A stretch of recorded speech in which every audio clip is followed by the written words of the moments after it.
ఒక రాజుగారికి శిల్పాలంటే చాలా ఇష్టం. ఆయన దగ్గర ఉన్న ఎన్నో శిల్పాలున్నాయి. అయినా వాటన్నింటిలో ఒక 3 శిల్పాలంటే మాత్రం ఆయనకు మహా ఇష్టం, ప్రాణం. ఒకరోజు ఒక పనివాడు శిల్పాలను శుభ్రం చేస్తుంటే ఆ 3 శిల్పాలలో ఒక శిల్పం అకస్మాత్తుగా పగిలిపోయింది. రాజుగారికి విషయానికి తెలిసిపోయింది. పట్టరాని కోపంతో ఆ పనివాడిని ఉరితీయమని ఆజ్ఞాపించాడు. ఆ సంగతి పనివాడికి తెలియగానే మిగిలిన 2 శిల్పాలు కూడా పగలగొట్టేశాడు. ఈ సంఘటనకు అందరూ నివ్వెరపోయారు. రాజుగారు పట్టరాని కోపంతో పనివాడిని పిలిపించి, ఎంత ధైర్యం నీకు?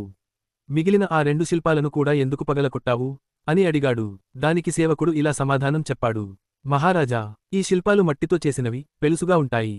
అవేవి కలకాలం ఉండేవి కావు. ఎప్పుడైనా పగిలిపోవచ్చు. నాలాగే ఇంకెవరైనా ఈ శిల్పాలు శుభ్రం చేస్తుండాలి, పొరపాటున పగిలిపోతే వాళ్లు కూడా మరణదండన అనుభవించాలి కదా. ఆ మరో 2 జీవితాలను రక్షించడానికే పగలగొట్టాను.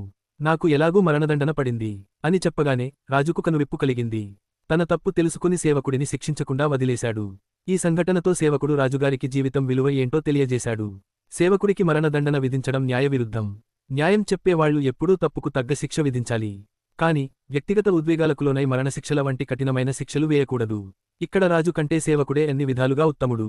చావబోతూ కూడా మంచితనం ప్రదర్శించాడు. ఉన్నత స్థానంలోని వాళ్లు న్యాయస్థానాన్ని అవమానించకూడదు.